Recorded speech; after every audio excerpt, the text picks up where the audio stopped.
Здравейте! Последните години сме изправени пред изключителни предизвикателства в медицинско отношение. Наред с традиционната медицина, която се практикува, вече се прилагат и някои така наречени холистични методи, които наистина имат своето значение и своето място в лечението на всеки пациент.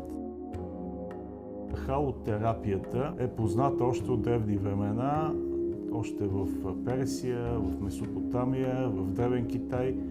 Хората са използвали солта като лечебно средство. Първите доказани и документирани случаи за лечение с сол са описани от Феликс Бучковски през 1843 година в Полша, където лекарят е забелязал, че в близката мина, която е за добив на сол, хората боледуват значително по-малко, въпреки лошите условия, при които работят. Така той прави публикации и от тогава започва да се водят дори научни изследвания в тази насока.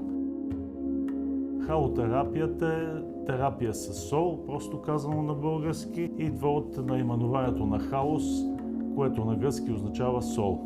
Кои са подходящите пациенти, които могат да се възползват от халотерапията?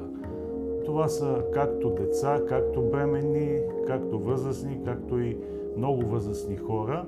Халотерапията може да се използва като профилактика на дихателната система, на кожните заболявания и на редица други отрасли в медицината.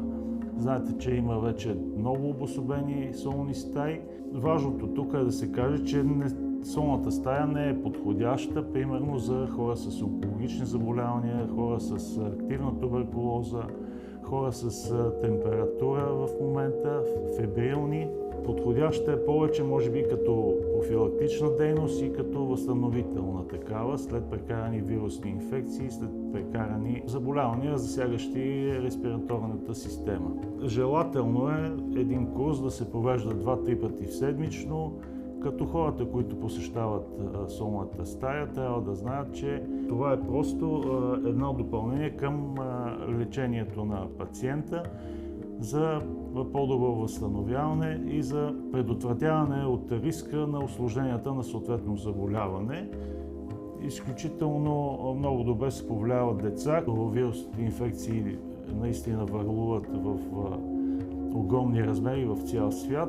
Какъв е фактически механизма, по който действат? Приемайки натриевия хлорид и достигаш до дихателната система, натриевия хлорид се разгражда и фактически изхвърля от организма положителните иони, които са вредни за човешкият организъм. Моята препоръка е, че всеки пациент, който държи на своето здраве и който иска да има сезон, който е без усложнение на вирусни инфекции, както да прилага традиционните терапевтични подходи в медицината, така да прилага и примерно терапията в солна стая, която наистина е изключително полезна за всички хора, и за деца, за възрастни, дори за по-възрастни пациенти.